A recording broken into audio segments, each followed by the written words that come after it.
Do you give PWNAGE the same attention to your gaming peripherals as you do to, say, Razer, Final Mouse, or any of the other big hitters? And if your answer was no, let me know why. And I say that because PWNAGE always releases innovative products, from adjustable sensors on their mice, magnesium ergo mice, one of the best, if not the best, Hall effect gaming keyboard out there. And the product we're going to talk about today, the new Trinity StormBreaker CF PWNAGE carbon fiber mice, I think really solidify my point here. But first, let's go and take a look at what you're going to get inside your box. Of course, you're not going to get two mice. Over here we have the Trinity, and then we have the StormBreaker, but as far as in your box, you can get the same accessories for both of them. First off, you can get some grips. You got your 1 and 2 and then your side grips, but they also include these universal grips, which is so cool. You never see any other companies do this. It's always your 1 and 2 and your sides. And if you're not going to use these, go watch my recent video about game room setup hacks. I'll show you a really cool way to actually utilize these. Really fun video. Over here, you get replacement feet, some big ones, and plenty of dots. You see they give you quite a few here.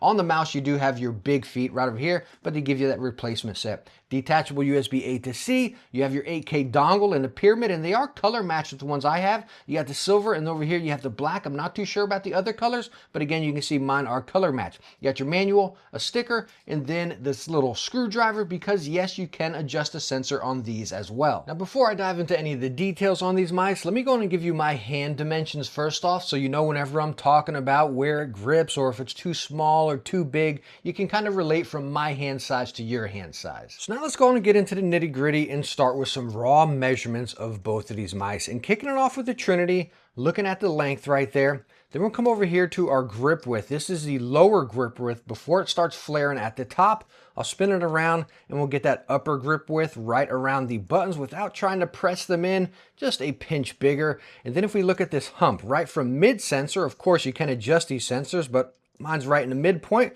right by the buttons here, which is where I like it actually. You're looking right at 38, but it can be a little bit deceiving because that core hump is not right here in the middle on the Trinity. It's actually a little bit back here behind, kind of near the back button. It just feels a little bit bigger right back there. So again, you can see if you're up here by the buttons in the mid sensor, right at 37, right back here where that hump's just a little bit bigger, almost close to 39. So again, don't think that hump's midpoint, it's a little bit more towards the back. You can see the flare off right back here towards the back end, dropping down significantly. And then you also have that significant flare on the back side here. If we look back here, you can see that coming around 60 right on the back end.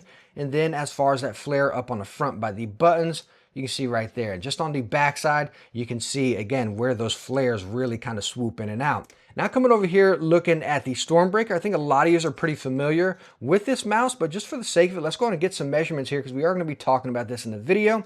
The length, and then as far as the grip, and then as far as this hump, and whoo doggy, this thing has a hump. Like it really does. This mouse is seriously plump. You can look at that fall off right there. It starts falling off kind of significantly right back here towards the back. And then you do have that flare on the back tail end as well, right back here, just like your traditional ergo. I mean, this mouse is seriously plump. Now, numbers are just numbers. What I really think is going to solidify the shape and feel of these mice is going to be the heat signature camera here. And I'm going to start with the Trinity. I'm going to get it in my hand how I primarily would use this mouse, but I really feel like this mouse is quite universal pending your hand shape. I will tell you straight up, it is a little bit smaller, and getting it under the heat signature camera here, I'm going to release my hand. Hopefully we got some heat transferred as these are carbon fiber, so it's going to be harder, but you can see I got a little bit right there. We're coming over to the side, up on the front, and then over onto this side. So I'm kind of clawing this mouse a little bit right here, but you can pull it in the back. If you got a slightly smaller hand than me, you can fingertip this and get it into the back of your palm as well. Again, sorry about the heat not really being able to transfer too good over these as they are carbon fiber, so they stay a lot cooler, kind of like a magnesium mouse. But anyways, if I release it here, you can see you can pull it in the back of your palm for sure because that hump is significant. But as you're noticing here, that hump is more towards the back, not really on the center right there, just more towards the back here. So this mouse, you can relax claw, you can fingertip it. If you got a smaller hand, you can pull it back in your hand and really get some nice control. This Trinity is pretty unique. I'm going to talk more about that in a second. Now coming over here to the StormBreaker Max. Oh My goodness, this is a big mouse. And that's shocking for me to say, for sure. This is a really big ergo, and that hump is significant towards the middle. Hopefully we got some heat transfer here, and I want to show you. Bam, letting go. It's all right here, like big time, going right to my fingers. Like, look at that heat signature right here, and then right there. That's where that hump really is, and that heat truly transfers over. Again, they're carbon fiber, so the heat's already starting to transfer off them.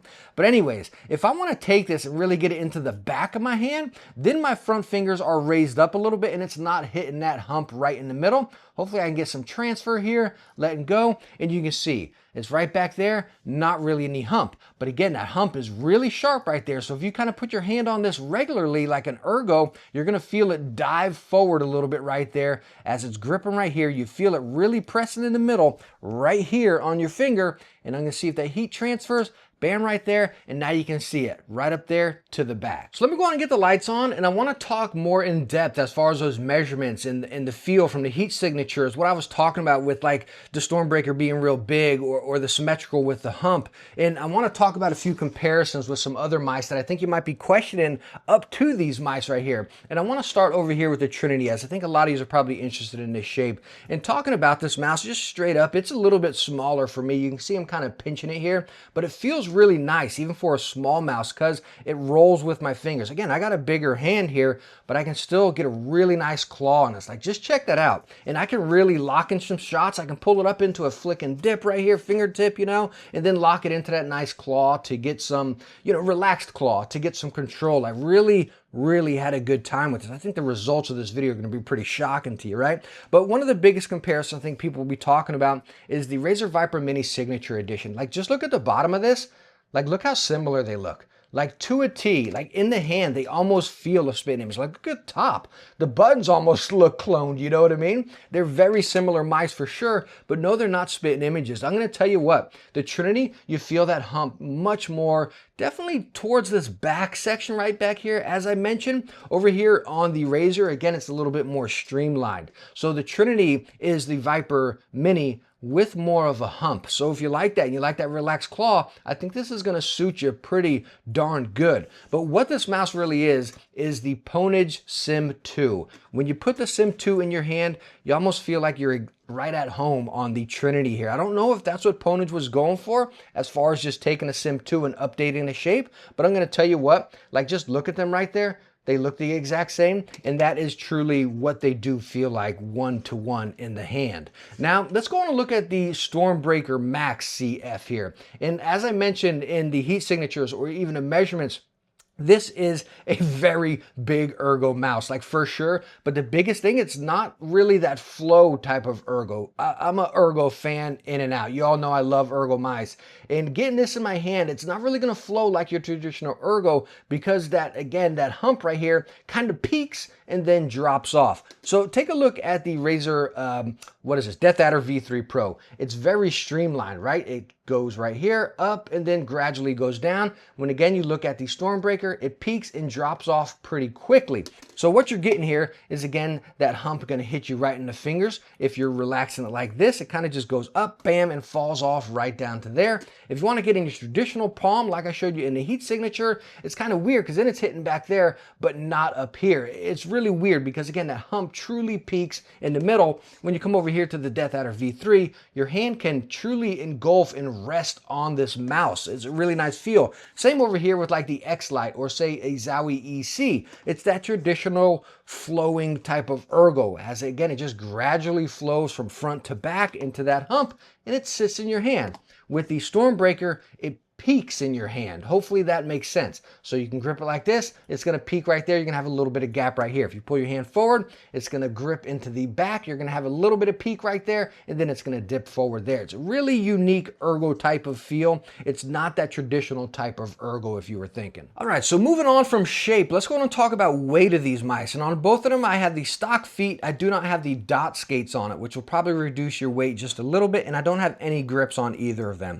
But looking at the Trinity, we're coming in at 41.4, and looking at the StormBreaker Max CF, we are getting 47.7. And just for some comparisons from a big ergo to a big ergo, we'll look at the Death Adder V3 Pro. It's going to come in at 62 grams. Like, wow, that's really crazy to see. Again, a massive ergo to a big ergo, and then again, the new Ponage coming so light. And then we'll take a look at the Razor Viper Signature Edition. Now, this one does have some paint on it, but anyway, slapping it down, we're coming in at 49.5. So again, it's really cool to see these new Ponage carbon fiber mice, again with a unique shape, with still having a big ergo and then a nice big hump here, but still coming in at a really nice lightweight. Now, unfortunately, one downfall on these mice is going to be the build quality. I'm not saying it's bad, but it's just not as good as I would personally want. And I did feel this in game. This is my first time doing the pressure gauge test here, as I do in all my videos. I never do this beforehand. I do this with you guys,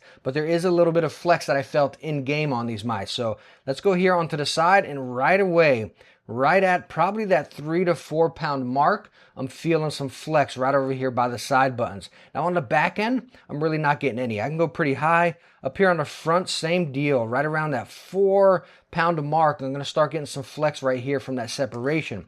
On the back of the mouse, I am getting a little bit of flex right around that 7 pound mark. On the lower part, same bit, but I'm dropping down to probably around 6 pounds to get flex. On the opposite side, I am still getting that flex, but it's going up a little bit more, probably around 8 pounds on this side. And on the back end, I'm not getting any. Now, I'm not going to use my pressure sensor gauge on the bottom, but there is a significant amount of flex right back here, and you really barely have to press it. Now, of course, none of us are going to be pressing our mice on the bottom. But again, with this amount of flex where I can just tap it right there and it moves the entire sensor, that makes me a little bit nervous. Like if you were to drop this mouse, or if you slide off the edge of a glass mouse pad and it just catches on that side, what's going to happen? It's not just going to break. Again, it adjusts and moves that entire sensor. Okay, let's get back to that. Let's take a look at the Trinity and see if this one's built a little bit better. Coming over here first on the side, same deal. Right around 4 pounds, I'm starting getting some flex right on these side buttons. Up towards the front here, a little bit stronger. I would say I can go up to 6 pounds to get a little bit of flex right up here. On the back end, I'm getting just about none. Now on the top of this mouse here, I would say probably right around 9 pounds. It starts dipping in just a little bit on the top. On the far tail end here, I am getting probably about 8 pounds. So this mouse is looking a little bit stronger, maybe because it's smaller than the StormBreaker. Up here towards the front, I would say right around 8 pounds, but again, not much right there at all. And on this side, maybe around 9 pounds. But again, I'm not seeing much on the Trinity. The worst part is definitely over here by the side buttons. As far as the bottom of this mouse, same deal. Like, just take a look. Like, I don't even know if the pressure gauge sensor will pick it up. Yeah, look, it won't even pick up. Whenever I'm pressing that in, it flexes without picking up anything. So again, I know none of us are going to be pressing the bottom of our mouse, but those instances that I talked about, say if you drop it or if you're using a glass mouse pad, bam, and you go off the edge, well, you're going to get that pressing right into there, and it actually moves the sensor. Can you guys see that? That just, I don't know, that just makes me nervous. I know none of us are going to be pressing on the bottom like I'm doing here. The other thing, again, let me show you in the camera, and you'll be able to see this flex. You can see it flex right on the side. You can see that shadow going. And again, I'm not pressing this hard here, guys. And I did notice this in game whenever I'm using it, right? I play Call of Duty, and if I just grip a little bit, I feel it slightly flex in. Luckily, the buttons never actuated on either of them, as again, the side flexes over here as well. Why I mention this in my videos and why I like doing the pressure gauge test is for that durability test down the road. Even though I've been using these mice for quite a while now, again, I'm not noticing any issues, but down the road, how is that going to fare? That constant press over there, even if you're not a tight gripper, constantly flexing and pressing that, how is that going to fare over time? I just wish they were built a little bit stronger, especially on the sides.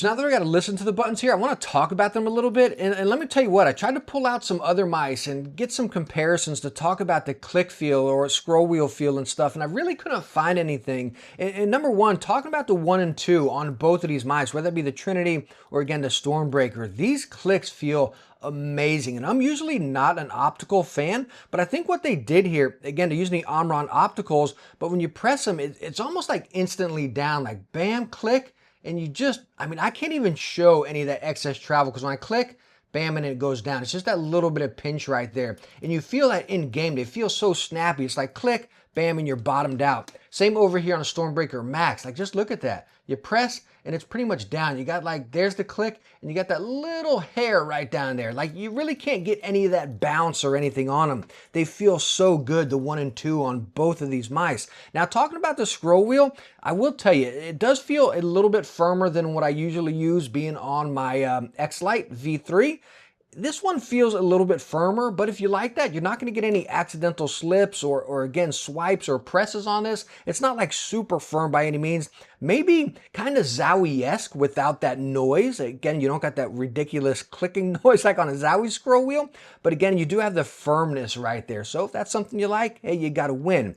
Now, unfortunately, coming over to the side buttons, a little bit of a fall off here as they are incredibly wobbly. Like, just look at that right there and take a look. Not even watching me press the button. Look inside the shell, right? So we're going to press here and you're going to see that move in totally on the side.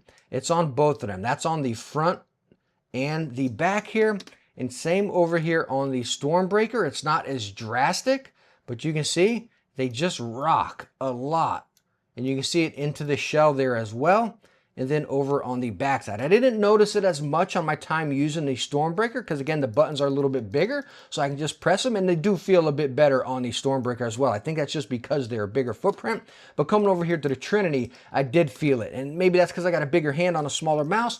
So I would kind of hit the back of the side button here and I would definitely feel it go into the shell and kind of flex. I'm almost like, oh geez, man, get kind of nervous there. You know, you definitely feel it big time on the Trinity compared to the StormBreaker. So all the buttons feel great, but the side buttons I think could use a little bit of tuning. Now let's talk about the coating on these mice, and I want to apologize because I usually forget to talk about the coating on mice in my videos, which is a really important topic, especially on mice like this being carbon fiber. And I will tell you what, these are a little bit slick. You almost get that magnesium feel, just like you saw in the heat signature right there, where it just becomes cool to the touch.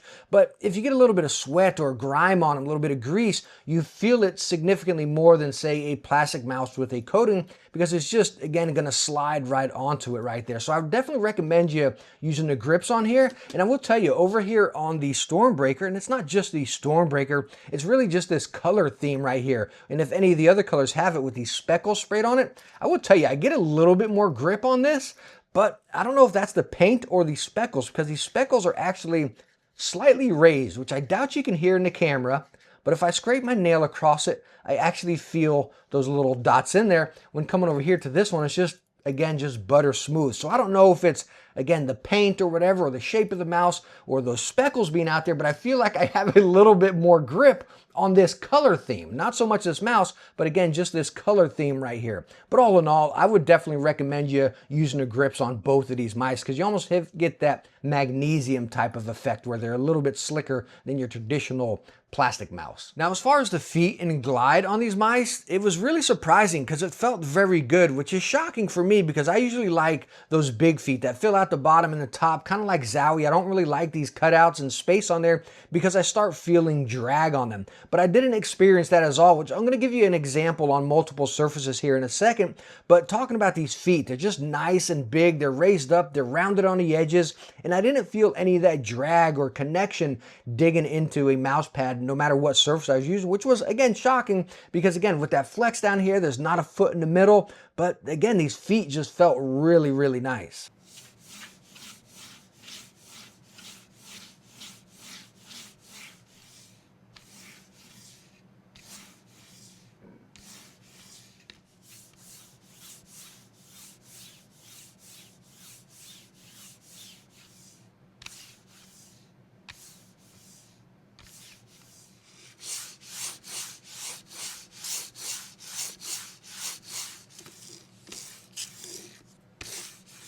Now, as far as the customization and software of these mice, it is web-based, so we'll just connect our device here, select it, connect, bam, and you're good to go. Nothing to download or keep running in the background. As you see, your options, you got profiles up here, and then you have your polling rate down here. I keep mine at 4,000, which I'll talk about performance here shortly, but you can go up to 8,000, included with these mice. But 8,000, I just experienced a lot of stutters. I think 4,000's that comfort zone. Heck, 1,000's honestly perfectly fine.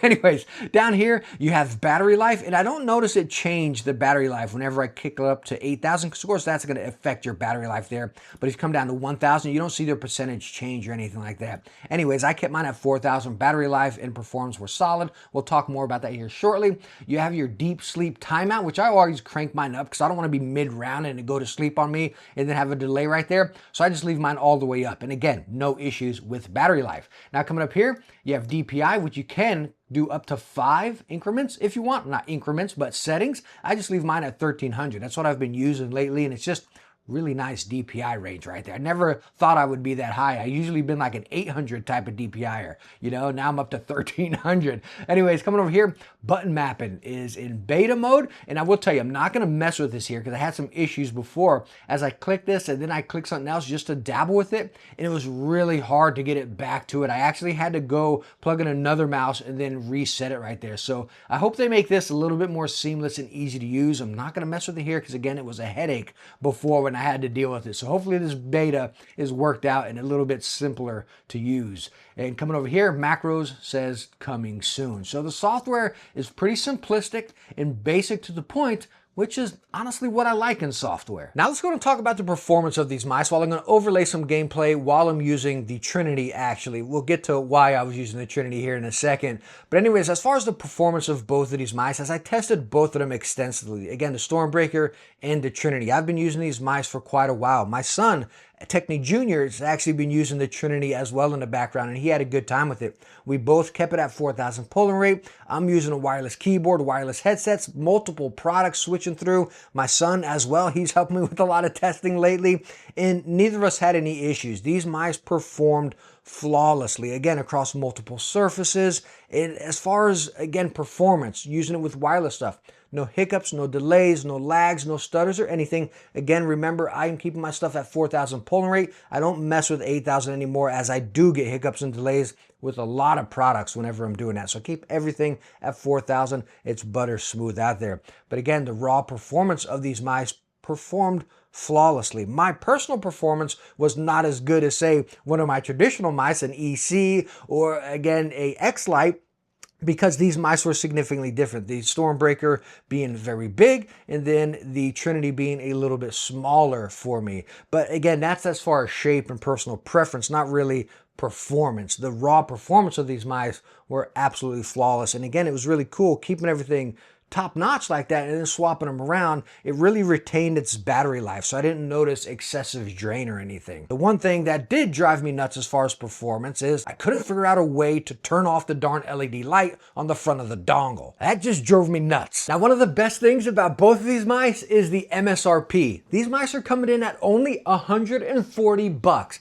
packing everything they're packing, from, again, the carbon fiber to the 8,000 polling rate to all the accessories you get at 140. Yo, that's just mind-blowing. You don't see that this day and age with peripherals. Now, if you want to go with one of the special paint themes, that is $10 extra, making it 150. But as far as the black or silver, those are 140. And that's just mind-blowing seeing what these are packing at that price point. It's just awesome to see.